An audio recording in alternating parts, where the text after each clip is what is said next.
ವಾಸು ಟಿವಿಗೆ ಸ್ವಾಗತ. ನಾನು ಸರ್ದಾರ್.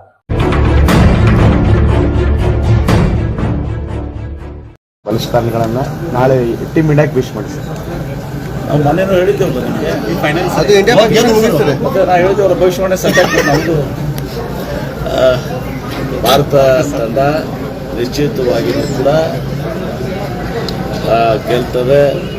ಒಳ್ಳೆ ಫಾರ್ಮ್ನಲ್ಲಿದೆ.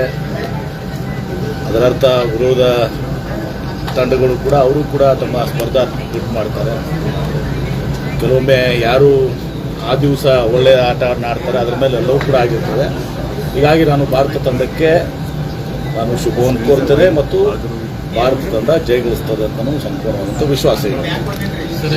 ಯೋಜನೆಗೆ ಯಾವುದೇ ಈಗ ಅದನ್ನು ವರ್ಕೌಟ್ ಮಾಡಬೇಕಾಗ್ತದೆ. ವರ್ಕೌಟ್ ಮಾಡಿ ಒಂದು ದಿವಸ ಇನ್ನೂ ಅದು ಏನು ಸಂಧಾನದ ರೇಟು ಫಿಕ್ಸ್ ಆಗಿಲ್ಲ. ಈಗ ಇದು ಫಿಕ್ಸ್ ಆಗದೆ ಹಣ ಇಡುವಂಥ ಪ್ರಶ್ನೆ ನೀವು ಬರೋದಿಲ್ಲ.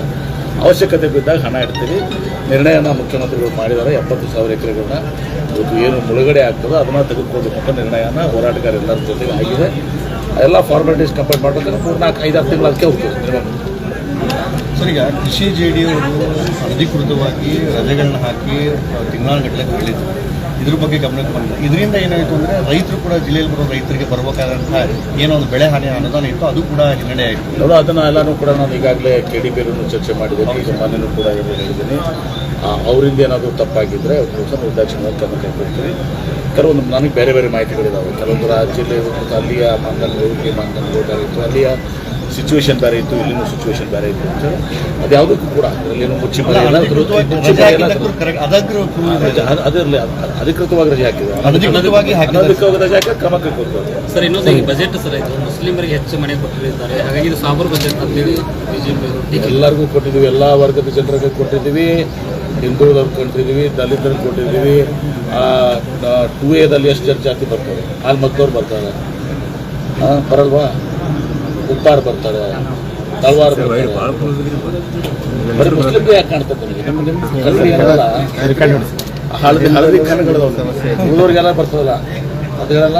ಪ್ರಿಯಾಂಕ್ ಖರ್ಗೆ ಅವರು ಹೇಳಿದ್ದಾರೆ, ಬಿಜೆಪಿ ಅವರಿಗೆ ಬಜೆಟ್ ಓದುವಂತ ಬೌದ್ಧಿಕ ಶಕ್ತಿನೇ ಇಲ್ಲ, ಅದ್ರ ಓದಿ ಅರ್ಥ ಮಾಡ್ಕೋರಿ, ಮುಕ್ತವಾಗಿ ಚರ್ಚೆಗೆ ನಾವು ಸಿದ್ಧ ಅಂತ ಹೇಳಿ ಹಲಾಲ್ ಬಜೆಟ್ ಅಂತ ಹೇಳಿ ಅವ್ರು ಸುಮ್ಮನೆ ಅದನ್ನು ಇದು ಮಾಡ್ಬೇಕಲ್ಲ, ವಿರೋಧ ಮಾಡ್ಬೇಕಂತ ಮಾಡ್ತಾರೆ. ಮಾಡ್ಬೇಕಷ್ಟೇ. 4 ವರ್ಷ ಅವ್ರು ಏನು ಮಾಡಿದ್ರು ಎಲ್ಲ ಜಗತ್ತಿಗೆ ಗೊತ್ತಿಲ್ಲ. ಹಲಾಲ್ ಬಜೆಟ್ ಅಂತ ಹೇಳ್ತಾರೆ ಸರ್.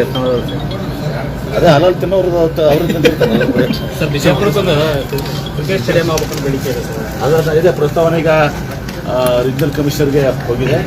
ಈಗ ಬಂದಿದ್ರೆ ಎಲ್ಲನೂ ಕೂಡ ಅಂತ ಈಗಲೂ ಬಂದಿದ್ದಾರೆ. ಪ್ರಕಾಶ್ ಆಟೋಡು ಬಂದು ಮಾತಾಡಿದ್ದಾರೆ, ಸುನೀಲ್ ಗೌಡರು ಮಾತಾಡಿದ್ದಾರೆ.